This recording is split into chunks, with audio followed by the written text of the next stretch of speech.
with number 3. History is on our side. Oh, yeah. Just take your time. Oh, you want me to do the? Yeah, just in case, because you definitely have a new camera. You never know. Ooh. Warning. Following video contains strong language which may be offensive to some viewers and or inappropriate for children. The content within this video is intended for mature audiences only.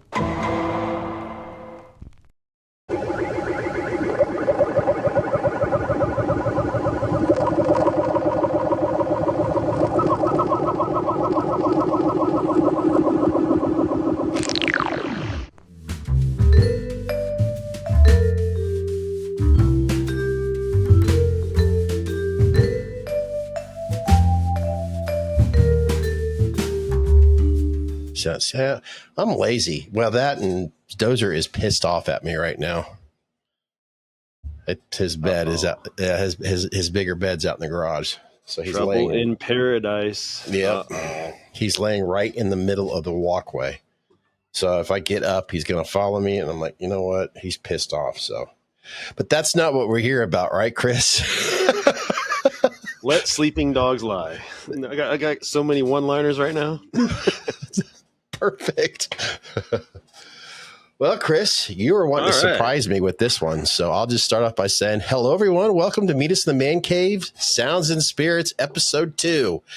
And guess what? Chris is going to surprise me. So first of all, I'll ask you real quick before we thrill everybody with whatever you have in mind. How the hell was your week? Oh, man. It is, it's been a little testing. It's been very hot. Cooking on roofs, trying to keep them damn pesky critters out. It's been a fun one. I've had several bat exclusions. It's man, it was interesting. I'll leave it there. No offense, folks, but my week, I think I should probably not talk about it here. You don't want to hear it. Trust me. It's too much. I don't want to get into it. Let's just say Monday, I almost got killed and the work day barely started. And the end of the week, I almost wanted to someone else. So let's get into the sounds, please, and the spirits. That's a good one. You almost got killed on Monday. Damn. Yes. Chris and I previously recorded a live stream video on the original Meet Us in the Man Cave. And we're definitely probably going to, I'm guessing, kind of blend a little bit. Because there is a horror sound related thing. So I hope you enjoy that. And by the way, Chris, I want to thank everybody out there that has enjoyed our first episode, because I received a notification. You guys really were viewing that first episode. So hopefully Chris and I are onto something here. So please let us know if you really love the sounds concept, the music.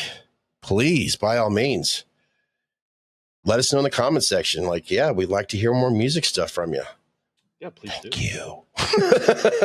Hey, but first, let's get this out of the way, because let's get out the spirits portion. What you drinking on right now? Roll that beautiful bean footage.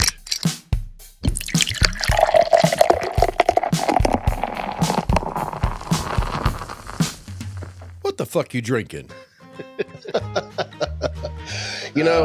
Since I drank so much on the live stream episode, I'm going to take a little lighter break on this one. And I'm just doing I think we did it the last time, but I'm going to finish up my Yellow Springs.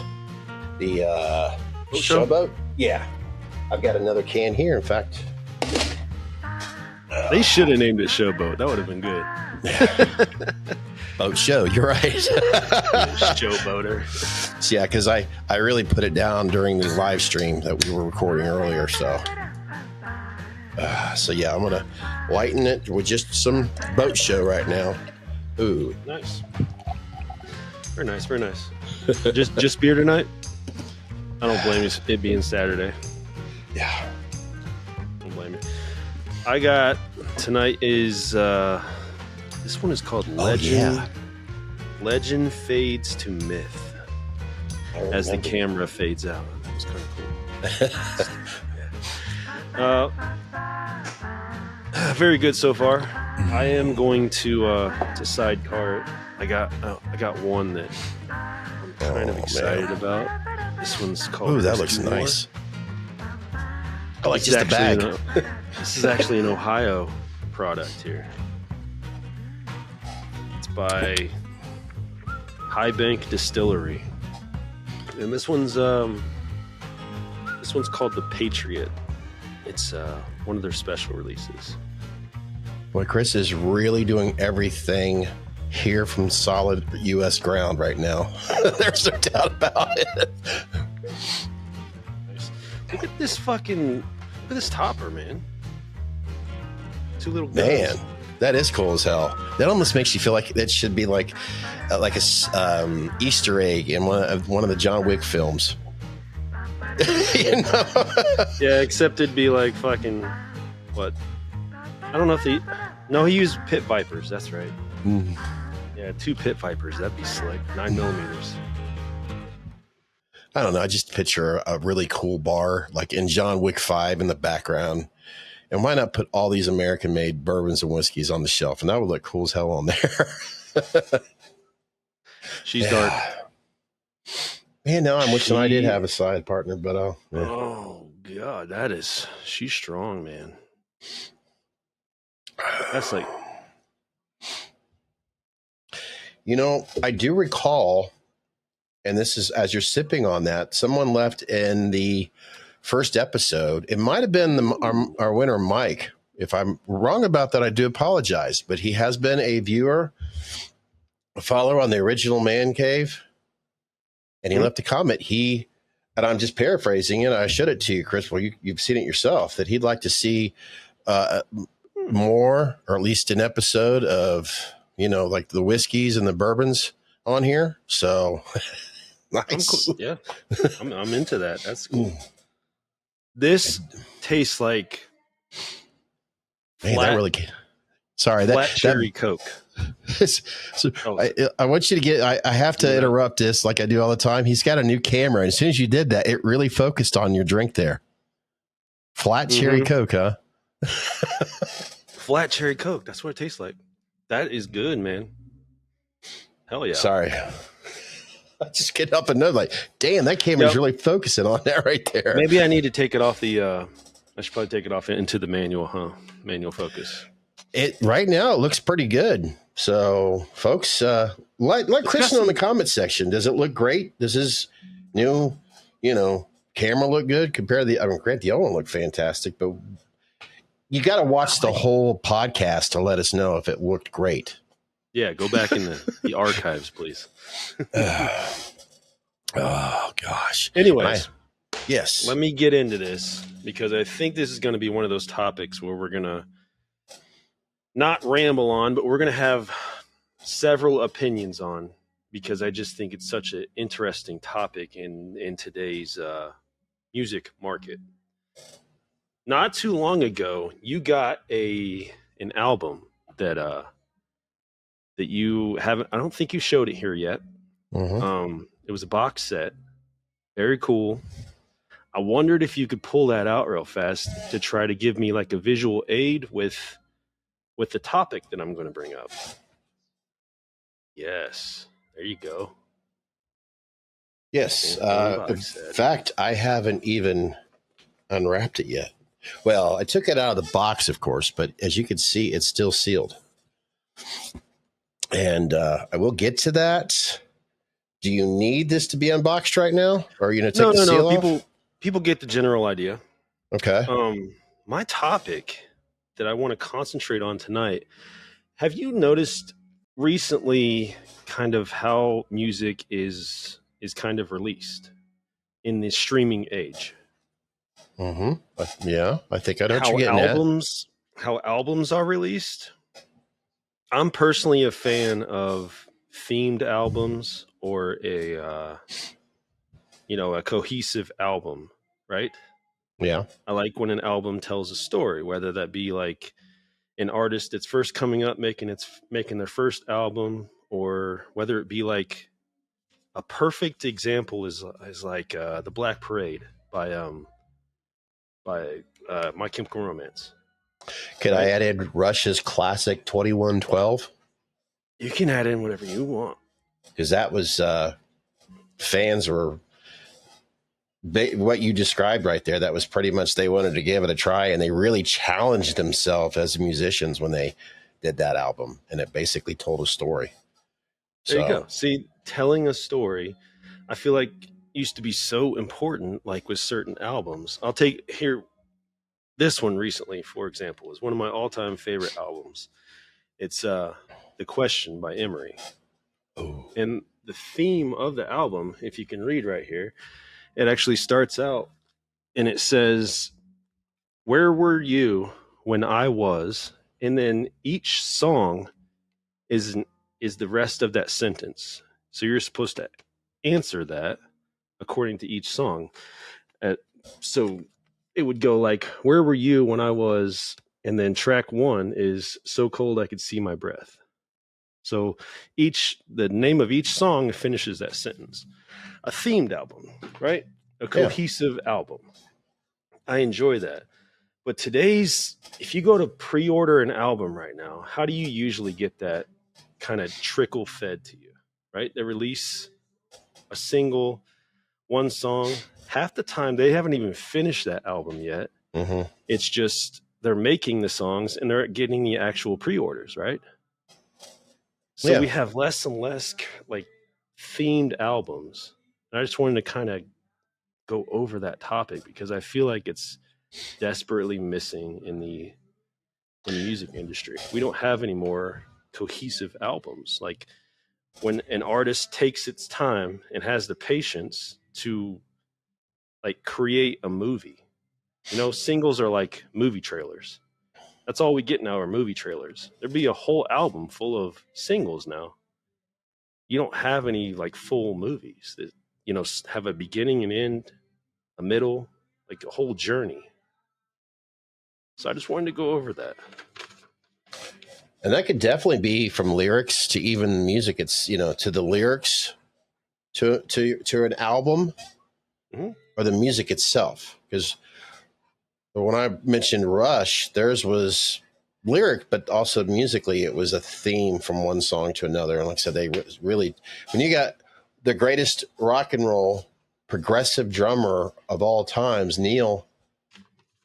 I always butcher his last name because I know a majority of us here in the U.S. pronounce it Pert, but I know it's pronounced, sadly we lost him. We lost him, period. But he was so challenged when they were recording that album. And this is, like I said, the greatest drummer in rock and roll history.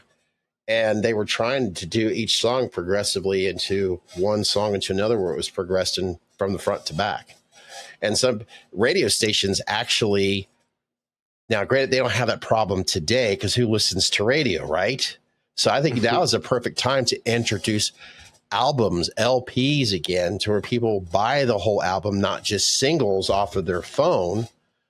Because like when you were talking about that, Chris, if you could hold up that Emery album again. Yeah. As Chris was telling us the interesting story behind this right here. You notice how he's physically going over it, how he's actually taking his time reading it and pointing it out. You could do that on your phone, but I think people are so used to doing this on their phone, they don't really notice that as much. With the vinyl, which I was listening to the classic Fleetwood Mac Rumor, you get artwork and stuff that you really don't get on your phones, and sleeves and surprises. Yeah. I mean, I know it's kind of off topic what Chris was saying, but I just couldn't help but notice that. I'm going to get back into your topic. It just makes you think really carefully, like, wow, there's something going on here. They're telling a story, or like you said, like the lyrics going from one song to another.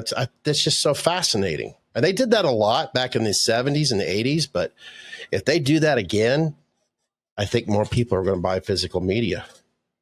I'm interested in this topic because I think it's a good engagement for the people that are watching. I want to know from you guys, what is your thoughts? What is your experience on this whole streaming versus, physical media thing? I know we went over it several times, but with music, I feel like we're lacking something like serious. Like we're just missing that connection. I mean, everybody wants their information now, fast and in a hurry. Yeah. Everybody wants to hear about it yesterday. And then as soon as we do hear about it, we're on to the next fucking thing. Like, it's forgotten. Like, there used to be something that we would sit down with, and I'm going to bring up the Black Parade again. The whole focus of that whole album was death. Every song dealt with death in a different way. If you look at another one of Emery's albums, The Week's End, I mean, that one, all death. Everything dealt with death. I just sadly miss cohesive albums where you can just put on Disintegration and bring up The Cure. Put on Disintegration in each song, like, would take you through a journey to get you somewhere, you know? I mean, yes, exactly. I was listening to my goal is I want to get all The Cure on vinyl again. Well, not that I've had all their albums on vinyl, but this was my last one that I purchased on vinyl. The Kiss Me, which of course, the vinyl alone, the artwork is incredible. The one side, it's got the eye, the other side, it's got the lips and all that. And it's, The Cure is a good example. If you want to get lost in an entire album, there you go. Start with The Cure, and from the album that Chris just mentioned. And we're kind of heavily hinting right now. We're ramping up to do this episode because we've been talking about it so long. But that's going to be, I think that's going to be next. It's got to be. I mean, we just want to do Robert justice. We really do.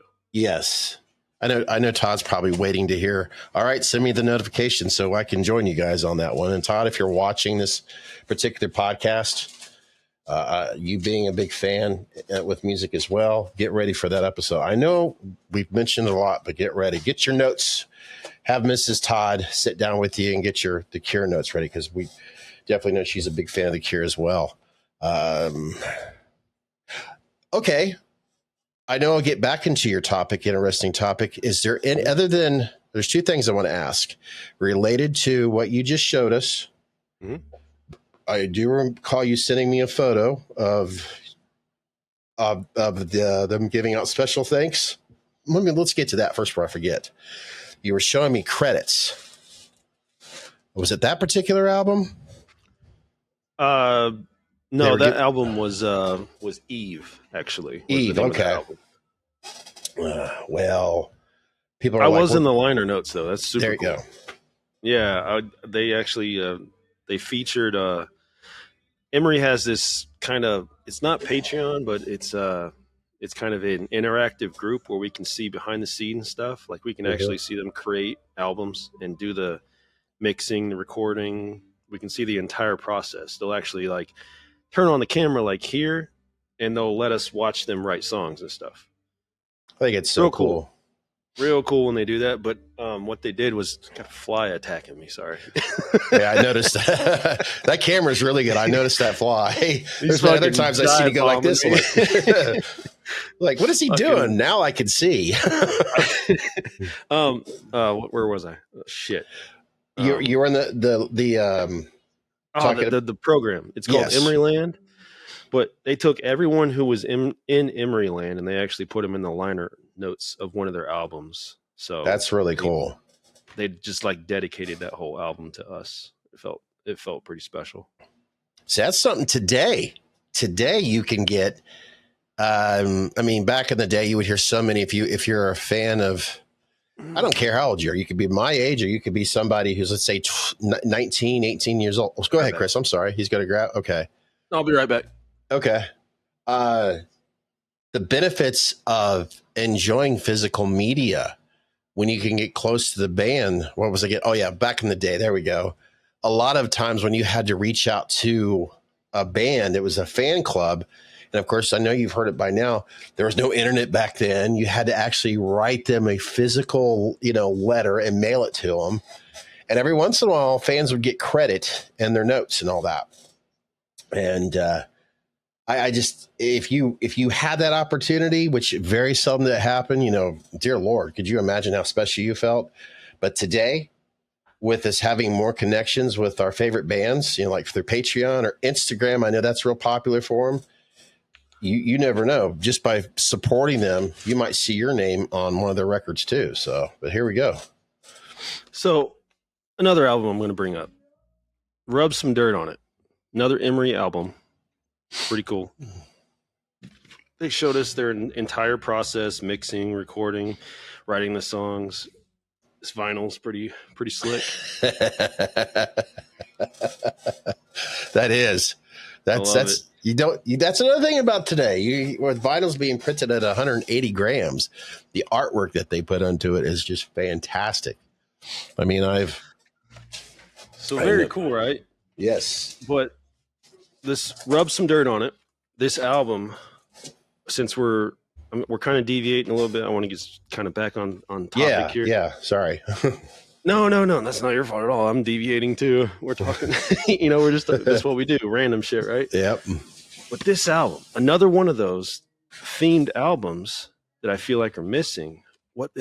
If you listen to this whole album, what it is each of, I know we try to not bring religions and politics into Music in the Man Cave, but music is apolitics. There you go. But I got to right now, because each one of these songs is all written through the eyes of Jesus. It's about his whole life's mission growing up and stuff like that, and all the stuff he went through, all the, Emery is a Christian band. They try not to be overly Christian, but they are a Christian band. But the slick thing about this is you listen to it and you don't fucking know. They just released an album. They never told us anything about this until you start analyzing the lyrics. And then somebody came into Emery Land, their little Patreon thing, and they were like, hey guys, have you ever thought about the possibility that each one of these songs are through the eyes of Jesus? This is telling his life story. Like everything from being crucified to, stabbed by the Roman. Yeah. Every song covers that shit. Each one of his miracles. And sure enough, like the actual members, Toby, Devin, they all came in there and they were like, wow, we wondered how long it was going to take. And it took you guys 3 weeks. And that's exactly what they did. They wrote this whole album through the eyes of Jesus. Themed album. I'll go back. Cool. I'll go back to the 80s. There was a band that they still hit the market every once in a while, festivals or whatnot. I hear them every once in a while. I don't know if you may have heard of them, Chris, but back in the 80s, they weren't super big, but they themselves, being the heavy metal genre of what they were choosing to follow in with the type of music. Stryper, they were a Christian heavy metal band. You never really heard of, the odds of you hearing about a Christian heavy metal band were very, very slim, but they made it really cool for people out there to, that were enjoying this band called Stryper. They even kind of had a theme with their colors too at one time. But then again, technically other bands kind of did the same thing, but Stryper was like that. Granted, some of the songs were, the title alone, you could tell, but there was guys that weren't even really religious, but jamming out the Stryper and stuff. So, you saying that just made me kind of think of something back in the 80s, even though technically, if you think of Motley Crue, not Cruel, Shout at the Devil, it's hits Shout at the Devil. And yet back in the time, churches were like, oh my God, they had the devil in the name. Look, they were shouting at the devil.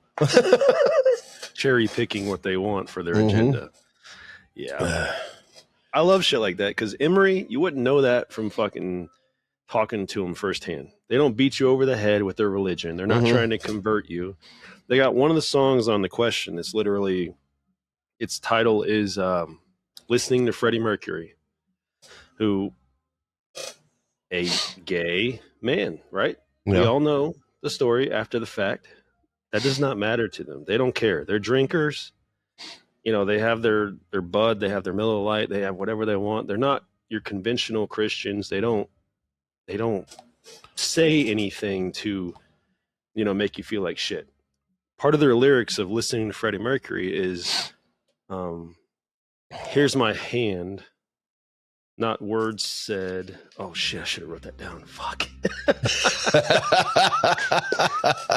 Oh man, I'm on the spot now. But they were saying, "Here's my hand." Not I know words the editor. Sorry.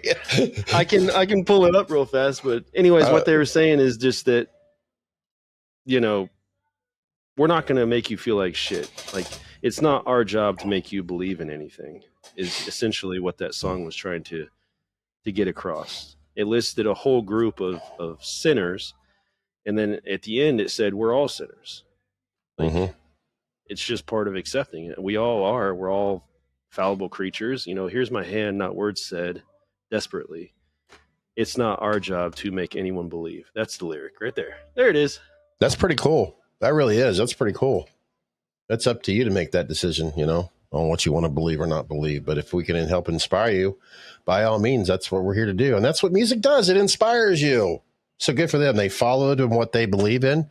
They followed their hearts. They followed their soul. And if that's what they're doing, then by all means, all power to them. And, you know, speaking of Freddie Mercury, on this day in history of music, yes, August 9th in 1986, I got pulled up here, and Queen ended their Magic European tour. And basically in England, there was over 120,000 fans that witnessed this. It would have been Queen's last performance. And ironically, the year before that is when the notorious, the huge, like everybody that watched or know enough of study the history of Live Aid when it first started, you always hear of Queen's performance with Freddie Mercury. So it's kind of spooky how that was the year before. So pretty interesting.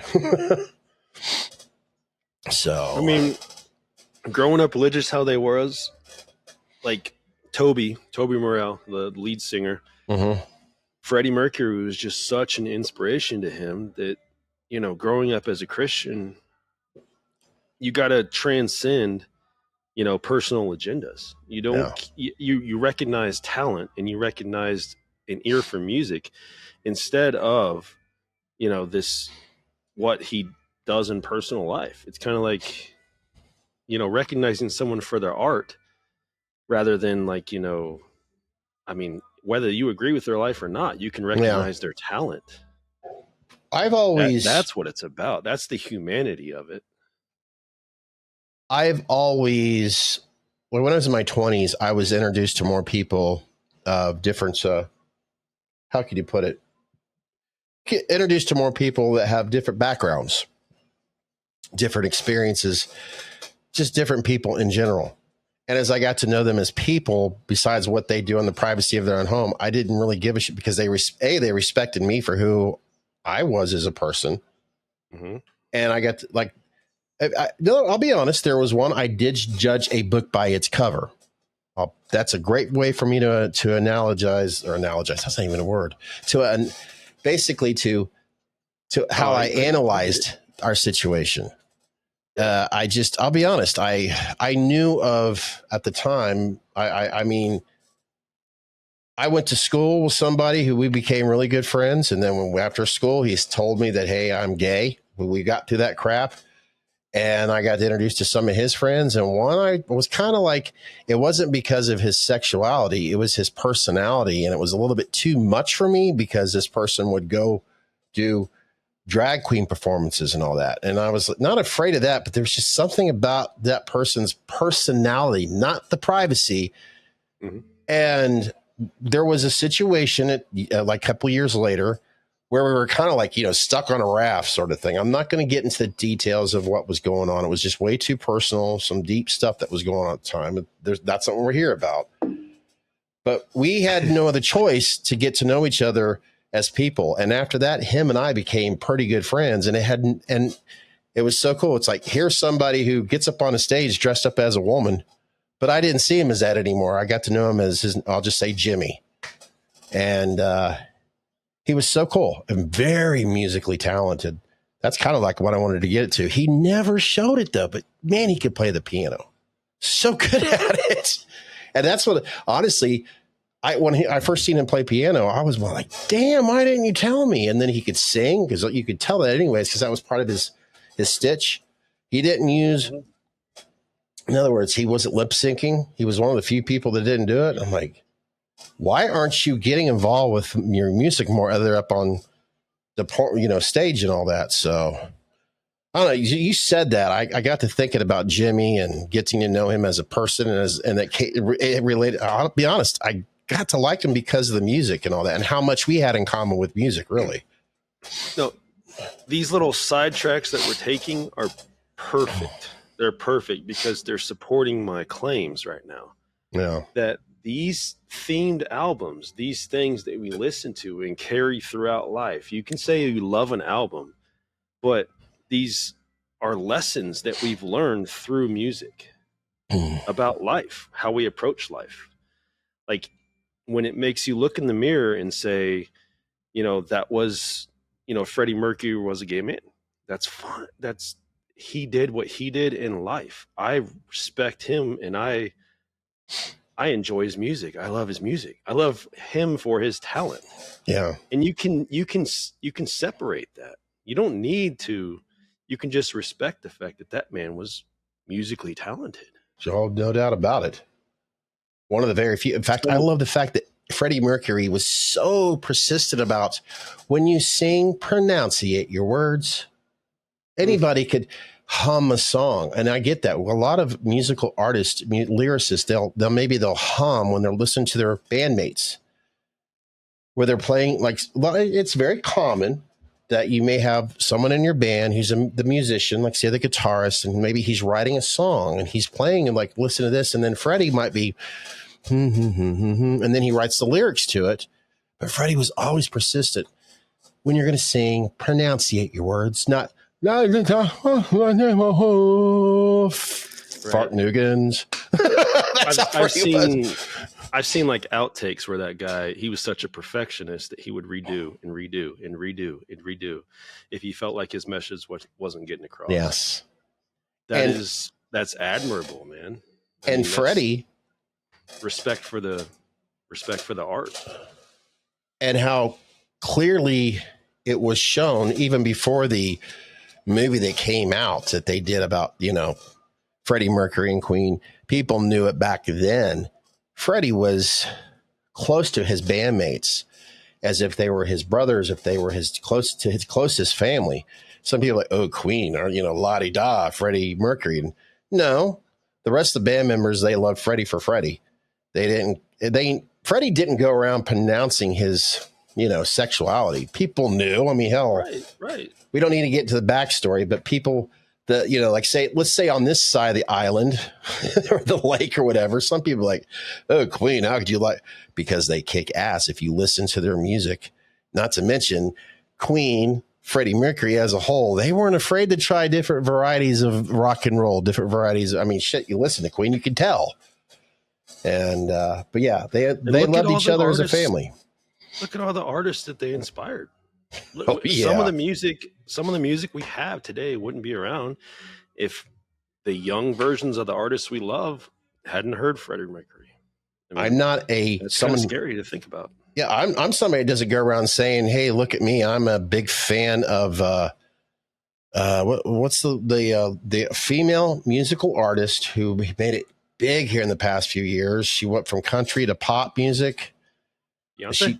No, not Beyonce. Taylor Swift. There you go. Okay, Taylor Swift. I remember seeing in an interview how she was a huge fan of Freddie Mercury and Queen and all that. And she doesn't have. I mean, anybody could just say that, but she gave a little bit more details about how she really valued and appreciated that band. So I'm thinking, okay, she knows her, stuff. Lady Gaga, Billie Eilish. These are young people that talk about Freddie Mercury. And Freddie Mercury, he was long gone before those three people were even thought of. Yeah. So it's important. There's a certain line, I think, since we're talking about, I mean, what we want to drive home with Sounds and Spirits is that, like, it's a part of someone's, soul, what they're putting down, what they're putting onto a recording. They want to reflect their time on this earth. That's the whole purpose of recording music. That's what DMX always said. I'm always gonna bring him up probably in every episode. I can't help it. I just can't. But he's always said, like in his song Fame, like he's like, even when I die, like this will be here, this recording. Like nobody can take this from me. This will be on an album. Even when I die, it's going to be here forever. Like that's my legacy. And that's his soul on the record. Like he didn't care what people thought about him while he was recording it. His message he was getting across, he was putting himself into infinity. That's so big, man. That's like, to think about it like that is so important. His legacy, I know it could be, okay, we talked about it in our first episode. I mean, ironically, it started our first episode with the loss of Ozzy Osbourne, you know, Hulk Hogan, and never really did talk much about Malcolm Jamal Warner and all that, because this is more of a musical theme and all that, but no disrespect to Malcolm. But Ozzy, I know more and more people, it's just common. More people are getting educated about Ozzy Osbourne after his passing. Oh, and yeah. I mean, that's just a common thing. But if you listen to Ozzy's music throughout history, a lot of his songs had to deal with, it had a lot to do with death. Even Ozzy himself said he was kind of fascinated with death. And I think, what is his album number 9? I'm butchering it right now. I do apologize out there. But Under the Grave or something like that. There's just a lot of songs that he was just, because he said it himself, he was fascinated about that stuff. His own mortality and all, and didn't want it to happen, but he was just fascinated with it. And he read a lot of songs about it. And I hate to say it, that's one of the reasons why Ozzy was so big. I mean, when you think about it, I mean, you're a child, right? There comes a point when you're growing up where your childhood is over the moment you know that you and everyone around you are going to die. I don't remember what movie that was from, but I think it was in a movie. Fuck, I don't remember. Caddyshack. No, I'm just kidding. I just seen a Caddyshack commercial. I'm sorry. But that is a quote that has always burned into my head, because it's so true. Like the moment you know that there's a finite existence, you and everybody around you will eventually be gone. There's a level of maturity that comes with that. Yeah. So for the rest of our lives, as soon as you learn about this thing, this stigma of death, like it kind of sticks with you, period. Like, I mean, there's no way that we could never talk about it, never write songs about it. I mean, it's I'm going to quote another movie. It's The Last Great Ride, right? Yeah. It's what they say. Chris, this is so much related to what we have going on here. Meet Us at the Man Cave, Sounds and Spirits. And of course, the original Meet Us at the Man Cave. Music related, everything. I know Chris has talked about it quite a bit here recently on our live stream, but why not bring up, well, hell, I was about ready to say, here we go. Now, there's no audio in this. I took it down because I'm really be careful with copyright stuff on this channel. Yeah. But you get the theme of it. This is fucking cool, man. I just want it for the artwork, honestly, and for the vinyl. Amazing. It's amazing. But yes, here's a man that never dies. Sorry. I listened to the first one, Halloween. I listened to that the other day, and I was just, it feels like watching the movie without having visuals. And this relates to what you talked about earlier. A lot of the music is exactly. I thought this would be a good kind of book into it, kind of, because it relates to what we talked about during the live stream, what we talked about in general. John Carpenter. In fact, you go to his YouTube, find some of the stuff there with this right here, but you recently purchased the box set, of course, and I just got one mainly because of the artwork. I'm like, the box set, I'll probably get it later, but right now it's like the first of the month is kind of bad for me right now. I gotta get caught up on some stuff. I'm hanging those albums right here, right above this computer screen. Those images are fucking badass. I don't know if they got the mask back from James Jude, but I know he has all 3 masks. So maybe they borrowed it back and took pictures of it. I don't know. Yeah. Well, Nick Kessel has his copy, of course. He made one specifically for Nick Castle, which we talked about Nick Castle. If you want to know what I'm saying here, or what Chris could possibly tell you as well about Nick Castle, you'll just have to watch that. So of course, it's going to be available over there, not necessarily just one episode. Oh, I'm not even going to sit here and try to think because I want to keep the flow going. I haven't even listened to this yet. I didn't know you got it. There's artwork that a couple photos I had never seen before. I haven't even listened to it yet, but the album itself, I'll go ahead and show it since we're on it. Well, this is the artwork. Here we go.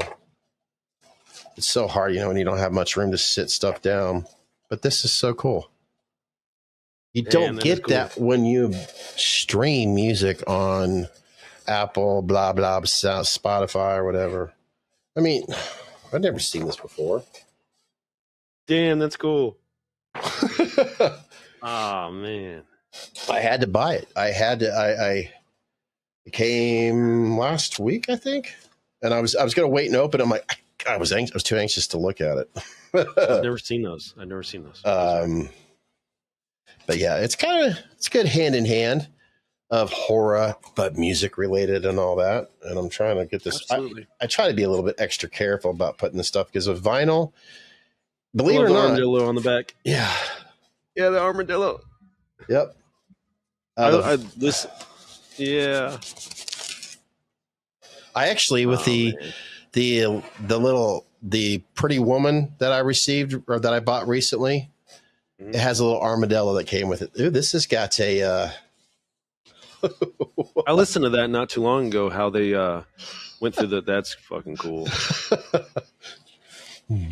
I listened to that not too long ago. How they went through that whole process of selecting the animal that they were going to use for the opening sequence.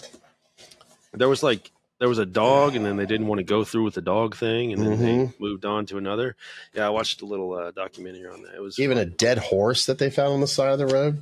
Yeah. I mean, that would have been cool. You listen to a lot of the stuff and you see some of the photos and even the stock footage. And when I think about that stuff while watching the movie, that's why I've always kind of had like oh God. Because you think about the experience alone. It's no wonder people thought it was real. What you said right there.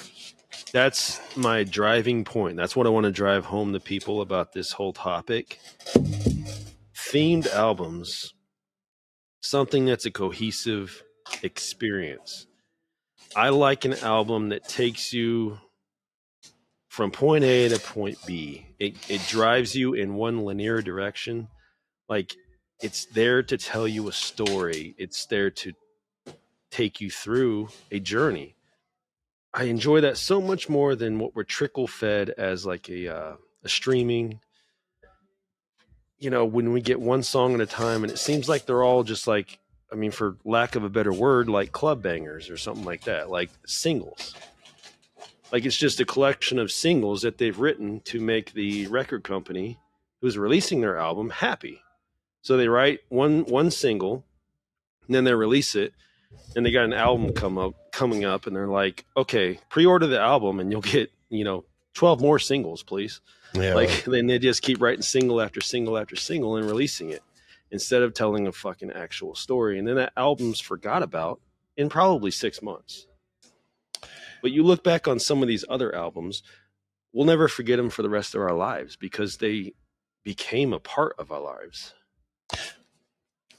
Well, that one is, but I'll say it for you. I'm holding up as you tell that because what you're explaining is exactly what I go through when I listen to this album.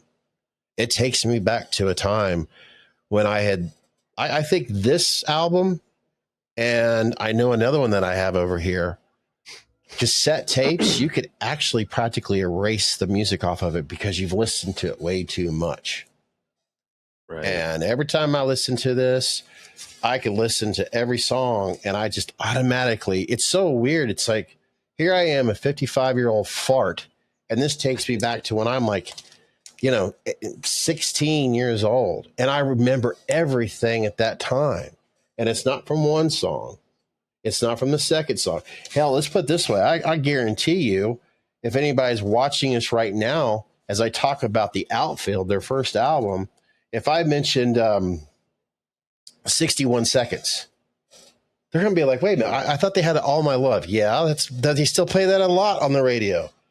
But when I listen to 61 Seconds, I hear that in my head and I feel the music from that song just as much as All of My Love. And that's what I wish people, younger generations, I hope they can There you go. adapt to that. I'm not saying throw your phone away that your parents are paying for. I'm just saying you deserve to, you have it right there. You don't have to go on Amazon or whatever. You can if you're allowed to. You go to a record store. I'm going to use Huber Heights here as an example, and just like, oh man, I guarantee you, you first buy your first album or two from someone you like, and you'll understand exactly what we're talking about here. It'll blow. Like, I have a rule here where I'm sitting right now. I don't listen to music on my phone. I listen to music on vinyl.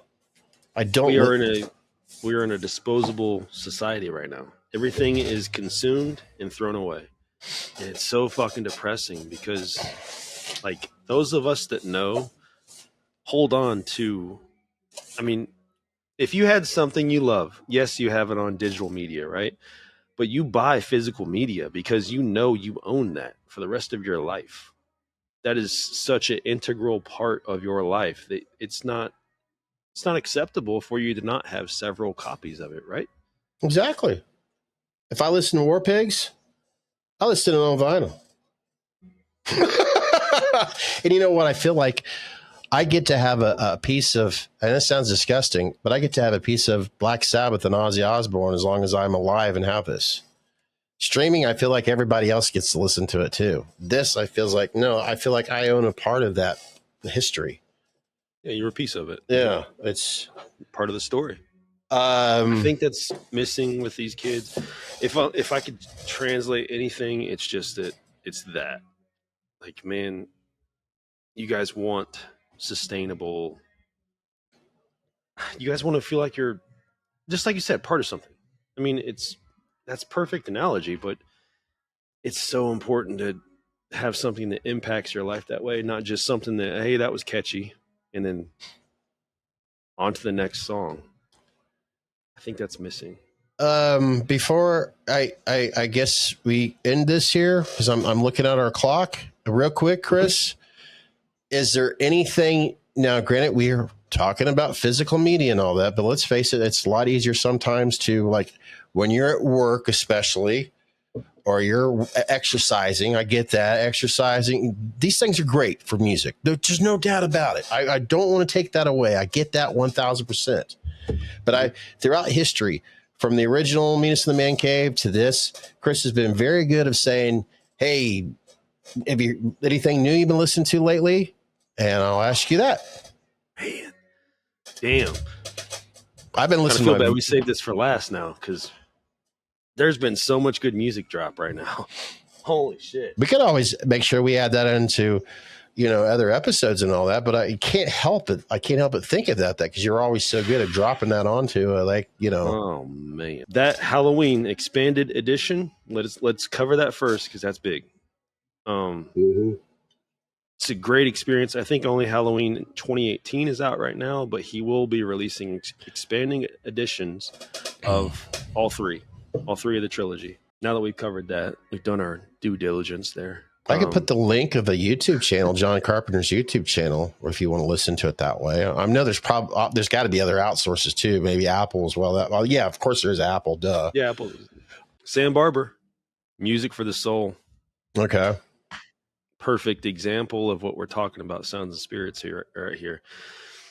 He's pretty much saying in that entire album, like, I know this ain't the bar song you want, but I write music for the soul.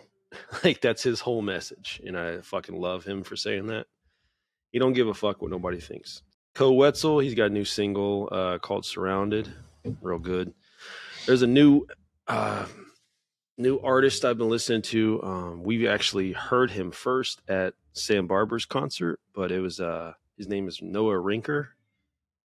Good artist as well. Oh, there's a good one. Actually, last night Zach Bryan released a new one that's called The Bowen, or just no Bowery. Bowery is what it's called.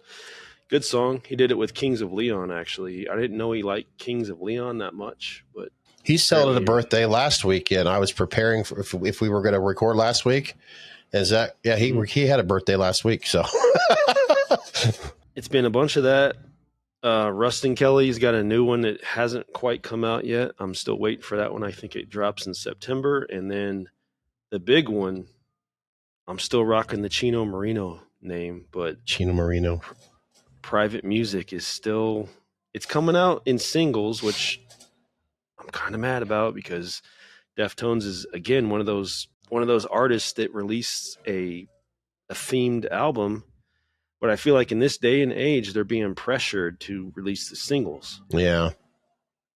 Perfectly tying into what I'm talking about right now. But it's the producers. They're the ones that are, I mean, it's always producers that's always been making money, but they're the ones that make the money big time. That's why they put up them singles big time. Because bands like Black Sabbath, because Ozzy talked about it in one of his interviews one time, and he says, you just can't make any money on albums anymore. I'll still make them, but you just can't make them like you used to because of the streaming services. So you brought that up. I just couldn't help but think of Ozzy talking about this very subject. Fuck. So, and I can't let go of it, man. There's certain albums that will stick to our bones for the rest of our life. Oh, yeah. They're all those cohesive themed albums that will live on forever. It's not just, an artist spends an entire, we've talked about it before, his first album, his or hers, when they drop it, his first album, he spent his entire life writing that album. He wants it to be his representation to the world. Like, it's usually a themed album. It's carrying a message. It's important. Like, it's not, once they get to their third album, they might be writing single after single after single. But that first album, man, is usually the one that sticks with you. I mean, It's Dark and Hell is Hot was DMX on a CD. This is the most talked about Van Halen album. So yeah, their first album. Sorry. No, 100%. I mean, that's just supporting the claim, right? DMX, there. Yeah, and I'm always going to remember, he's not going to open it up. It's up on his wall. I mean, he can listen to it on his phone, but he won't open it up. But you just got to get the box set and another vinyl. I did finally get the Grand Champ album, though. I got a whole bunch of albums. One of these days, we'll have to figure out a way to get like a camera where you get the back, because ironically, it's he showed me a photo of his corner now. That corner's got all the music to his as you're watching him right now. You look to as he looks to his left, and it's all music in the background right there. I love it. I should be fair, Chris. I got to remind myself to ask people that are watching and listening, what are you listening to right now? I don't care if it's folk music. I don't care if it's rock music. I don't care if it's rap. I don't care if it's whatever the hell kind of music that pumps your soul. Share it in the comments section. And if you say it's so good, I recommend that you guys listen to it. You may be telling just us, but others as well too. So share. What are you listening to right now? Absolutely. Our ears are wide open. We are accepting of every genre. I mean, I may be listening to my old vinyls, but I still get one from Honeymoon Suite. They finally, these guys have been around since like 1981. And that was another album. Yeah, I'll go to an album, blah, blah, blah. I'm trying to do the alphabetical order thing, but let's see. Honeymoon It's so much easier. I mean, they're right there at your fingertips. I somehow screwed up, but fuck me. Can you hold up that one real fast? You flip past it. This one, perfect example of an artist taking their time and their patience. No, keep going back. The Cure. Oh, The Cure. Perfect example of an artist taking their time. This was just released, guys. Yeah. that is Robert talking about his place in the world, his place in the music industry at his age. And every song, exactly. it's a theme. You can okay, we have podcasts today, hence this one. But if you really want to like do some work around the house, put this on and like most Cure, but you'll be like, wait a minute. I started listening to it for the first, and it's like, boom. That album is so good, man. Oh yeah. I love that album. What the hell's my damn honeymoon suite? Just his vulnerability, him saying like, you know, here I am, guys. Here I am. I'm an artist, but I don't know where I'm at anymore. Like I'm so, you know, he's got songs that deal with his age. He's questioning himself. Like he's not afraid to look in the mirror. That album is completely vulnerable and just powerful. And women, if you watch his live, there are tons of Cure performances that you can watch on YouTube, and the quality of the audio is phenomenal. The Cure, they just sound amazing live, period. And when they do a shot of the women, they're in tears. They're absolutely infatuated. Robert Smith, the guy. Well, in all reality, I know back in my day, which I probably should wait till we talk about the Cure, but I was actually jealous of Robert Cure when I was a teenager. Because, remind me, Todd, if you're listening, and Chris, if you're wanting to know why I was jealous of Robert Cure, well, yeah, his music, his everything else, but it was his looks. And it's not, I wanted to look like him, but I'll wait and try to remember to share that during the Cure episode, part 1 and 2. It's that he does not give a fuck, I'm sure, right? Oh, women, he was back when our, prime, everybody has their prime. They would say, wow, he's so gorgeous. Because Robert, he actually was I hate saying it like it was past tense. Like I said, our prime. But it was kind of like David, the guy would, Robert does his signature style, right? Yep. And there's a reason behind it. But when that's not there, it's like, damn it, dude. He's like, he could have been like on a cover of a magazine, like, sexiest man of the year, because he was he was Robert Smith. If you can find any photos of him back in our like 20s, you'll know what I'm talking about. I'm like, damn, that dude he was an attractive guy. He really was.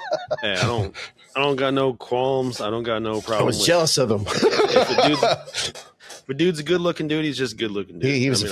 I'm secure enough with myself that I can just admit that, like, hey man, handsome man, bravo, handsome man, very handsome. It's like he was, I don't know. It's just like, I probably could go up against all those guys back in the day during our primes every year, but he didn't give a shit about that stuff. He just did not care about that stuff. That's not his thing. He just, exactly.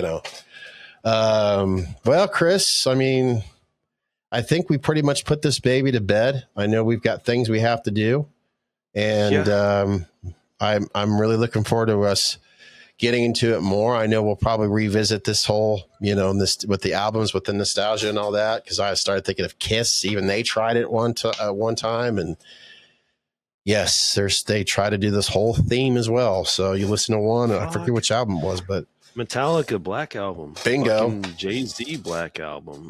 There's so many genres that we could cover. That, man, it's a legacy. It's a legacy thing. It's not. When when actors say like one for them, one for me, they make a movie for their audience, their core audience, their fans, and then they make a movie for themselves. Like that's how I think an album is. Like it's for themselves. It's something that allows that artist to put themselves out on recording. It allows them to bare their soul. I guess that's where I'll bring up Van Halen when it's when you're wanting me to do the Van Halen stuff. I'll talk about how the tension between Ted Templeman, David Lee Roth, and Edward Van Halen on recording certain songs, and Edward really wanted his own studio. So I'll save it for that, because it's kind of, I guess, for that time and place for that particular. Because we've already said it in episode 1, and we said it in the original one. Chris is going to get into like it's like he's going to do an autobiography of DMX, and I'm going to do an autobiography with Van Halen if I haven't done it enough already. So, no, this is good. People see where we're trying to head with things. This is this is a topic that we are very passionate about. So it deserves its own channel. Which this gives Chris the opportunity during the summers if he can do it. If he's, I don't want him to because it takes him away. I mean, I just see so many people when they go to concerts today, they're going like this, right? Or they're going like, actually, I wish people would go like this. But I think you shouldn't do that. I'm so thankful. Not me. I'll be so thankful that I went to a Van Halen concert 13 times and I didn't have one of these fucking things. Oh, and I still remember it I remembered it without watching it through a lens. That's right. It's stored up here forever. I'm a part of that. And I didn't have to piss myself either. Exactly. That means so much more. Natalie will hold those up and she'll take the pictures. And I'm always trying to remind her, like, be here, be in the moment with me. We've had artists. I love City in Color. It's one of my favorite artists of all time. You got to talk about that in the future. Yeah. One of the things he will do is when he sees like people taking pictures and stuff, before he starts his next song, he will actually ask them to put the camera down. Be here with me. Yeah. It's you and me right now. You owe it to yourself. You owe it to yourself, folks. You really do. I know we're beating a dead horse on that subject matter because it is the time, but you really need to put those phones in your pocket, or if you can, I know a lot, I hardly ever touch my wallet anymore when it comes to even purchasing things. You know, I like using Apple Pay.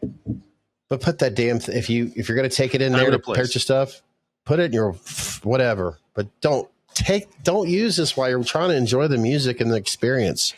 Because I'm telling you, I've looked through a lens, viewfinder a lot, and it's just after a while you miss out on so much. What did I miss? Because you're only seeing that much. Yep. And they've actually done studies to the point where people that take thousands of pictures and record everything, their memory actually isn't as good because they're not physically using that. They're relying on that phone to do it for them. Just like what happened here recently down in Cincinnati. I know it's kind of a different subject, but so many people forgot about what was really important. They were too busy recording the trauma situation, and they didn't think about calling 911. They wanted to capture it. This is a muscle, guys. Yeah. You don't use it, you lose it. Exactly. If you want to learn to play guitar, you need that muscle, because these, believe it or not, they don't have muscles. This does, but this doesn't. I think you're like, what? It'll make sense if you love music. Anything else, Chris, before I hit that fucking button and take Dozer out? That was good.